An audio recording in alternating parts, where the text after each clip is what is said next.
Gusto nyo ba ng extra income? Mag-trade na kasama namin. I-on lang ang AI bot para siya na ang gagawa ng lahat para sa iyo. With 90% above win rate, register na for free. Latest post ni Damian Lillard, magandang balita sa Warriors at Lakers. Kuminga at Warriors magkakaroon ng meeting. Gusto nang tapusin ang problema. At kawawa ang nangyari ngayon kay Westbrook matapos ang legendary career. Matindi ang pinagdaanan ni Damian Lillard nitong mga nagdaang buwan sa NBA. Noong Abril, nagtamo siya ng seryosong injury sa kanyang Achilles na naging dahilan upang hindi siya makapaglaro sa buong susunod na season. Dahil dito, lumutang ang maraming katanungan tungkol sa kanyang kinabukasan sa Milwaukee Bucks at kung paano makakabangon ang team sa pagkawala niya. Sa isang hindi inaasahang hakbang, pinakawalan ng Bucks si Lillard upang bigyang daan ang pagkuha kay Miles Turner ng Indiana Pacers. Mula noon, nagpahayag ng interes ang Los Angeles Lakers na makuha si Lillard bilang bahagi ng kanilang long-term plans. Maging si LeBron James ay tila nagpahiwatig ng suporta sa posibleng pagdating ni Lillard sa kanilang hanay. Ngunit sa gitna ng lahat ng espekulasyon, ano nga ba ang saloobin ni Lillard? Ipinakita niya sa social media na buo pa rin ang kanyang kumpiyansa. Tumugon siya sa mga duda tungkol sa kanyang injury at sa sinasabing pagsugal ng mga teams na interesado sa kanya. Sa isang post, ipinaalala ni Lillard ang kanyang makulay na career at muling pinatunayan na siya ay isa pa ring elite level player. Ani niya, if they call it a gamble at this stage, tell them this the jackpot. Malinaw ang mensahe ni Lillard, handa siyang bumalik at patunayan ang kanyang halaga. Gayunpaman, mahirap ding baliwalain ang mga hamon sa kanyang pagbalik. Sa edad na 35 taon at may injury na nagpapaliban sa kanyang paglalaro buong season, anong team ang handang sumugal sa kanya? Bukod sa Los Angeles Lakers, isa rin sa mga itinuturing na potensyal na destinasyon ni Damian Lillard ang Golden State Warriors. Maraming eksperto ang naniniwala na akma ang kanyang estilo ng laro sa sistema ng Warriors, isang up-tempo, perimeter-oriented offense na may matinding diin sa ball movement at three-point shooting. Ang estilo ng paglalaro ni Lillard na kilala sa kanyang malalim na range, bilis at kakayahang mag-create ng sarili niyang shots ay maihahalin tulad sa estilo ni Stephen Curry, ang two-time MVP at isa sa pinakamahusay na shooter sa kasaysayan ng NBA. Kung sakaling matuloy ang paglipat ni Lillard sa Golden State, may ilang posibleng senaryo na maaaring maglaro. Una, maaari siyang maging pangunahing katuwang ni Steph sa backcourt, bumubuo ng isang eksplosibong tandem na parehong may kakayahang bumumba ng puntos mula sa kahit anong bahagi ng court. Ito ay magbibigay sa Warriors ng isa sa pinakamapanganib na offensive duos sa liga at magpapahirap sa mga depensa ng kalabang teams.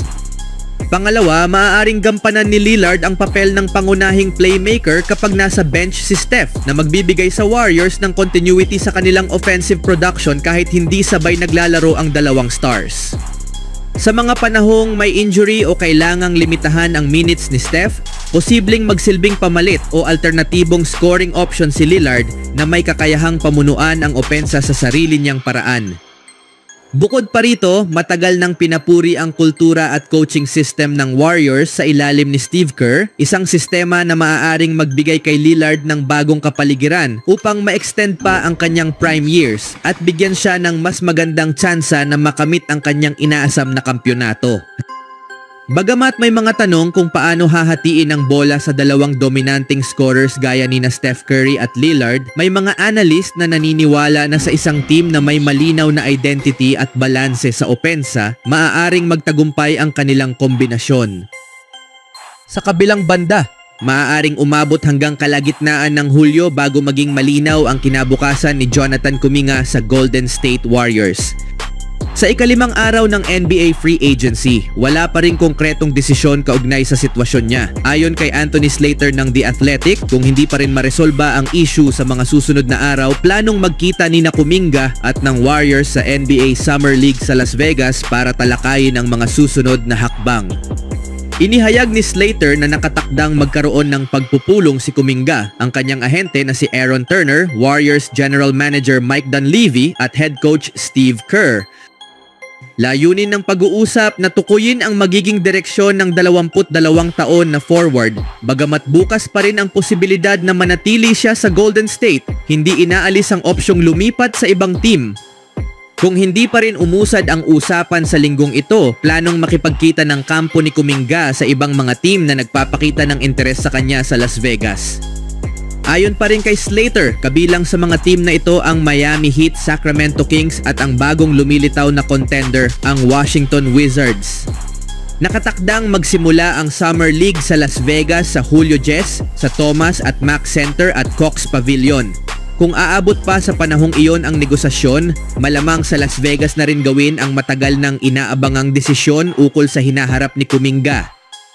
Sa huling balita, si Russell Westbrook ay matagal nang kinikilala bilang isa sa pinakamahusay na player sa NBA, isang palagiang record breaker at dynamic na game changer noong kanyang prime.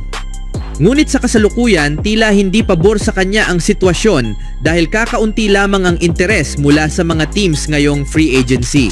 Ayon sa NBA insider na si Jake Fisher, ang Sacramento at New York lang ang tanging mga team na narinig ko na posibleng interesadong kunin si Russell Westbrook bukod sa Denver. Maaring may mga bagong team pa. Alam ko na naghahanap ng guard ang Milwaukee ngayon. Ganon din ang Indiana. Hindi ko pa naririnig na konektado sila kay Westbrook pero posible. Pagkatapos ng kanyang season kasama ang Nuggets, napunta sa alanganing posisyon si Westbrook matapos tanggihan ang kanyang player option upang pumasok sa free agency. Isa sa mga unang lumutang na posibleng destinasyon ay ang Sacramento Kings, ngunit tila tuluyan ng isinara ang pintong iyon matapos pumirma ang Kings kay Dennis Schroeder.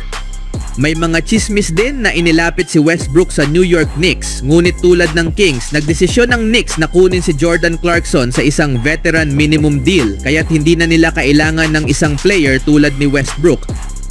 Sa kasalukuyan, limitado na lamang ang mga teams na naghahanap ng point guard. Kabilang dito ang Milwaukee Bucks na kamakailan lamang ay nag-wave kay Damian Lillard at ang Indiana Pacers na nangangailangan ng backup guard habang nagpapagaling si Tyrese Haliburton mula sa Achilles injury. Ganito rin ang kalagayan ng Phoenix Suns na naghahanap ng point guard para palakasin ang kanilang rotation.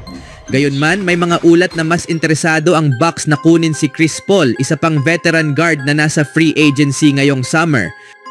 Sa kabuuan, tila lalong nagiging hindi tiyak ang kinabukasan ni Westbrook sa NBA. Nakagugulat ang kakulangan ng interes para sa 36 na taon na point guard, lalo na kung isasaalang-alang ang naging performance niya kasama ang Nuggets. Ipinakita niya ang kanyang tibay at consistency, nagtala ng average na 13 puntos at 5 rebounds bawat laro, mas mataas kumpara sa naging performance niya noong nasa Clippers siya. Naging maaasahang bench contributor si Westbrook sa Denver. Kapag kinakailangan siyang magsimula, lalo na sa kawalan ni Jamal Murray, nagningning siya sa kanyang papel. Sa 36 na larong nagsimula siya, nag-average siya ng 15 puntos, 6 na assists at 7 rebounds, mga numerong maihahambing sa ilan sa mga pinakamahusay na guards na available ngayon sa liga. Dahil dito, ang patuloy na kawalan ng interes mula sa mga teams ay maaaring magpahiwatig ng malapit ng pagtatapos ng NBA career ni Westbrook. Bagamat napatunayang peke ang mga ulat tungkol sa alok ng Hapoel Tel Aviv sa kanya, posible pa rin para sa isang 9-time All-Star tulad niya na maglaro sa ibang bansa. Gayunman, habang hindi pa tapos ang off-season, may natitira pang pag-asa na maaring magbago ang ihip ng hangin para kay Westbrook sa mga darating na linggo.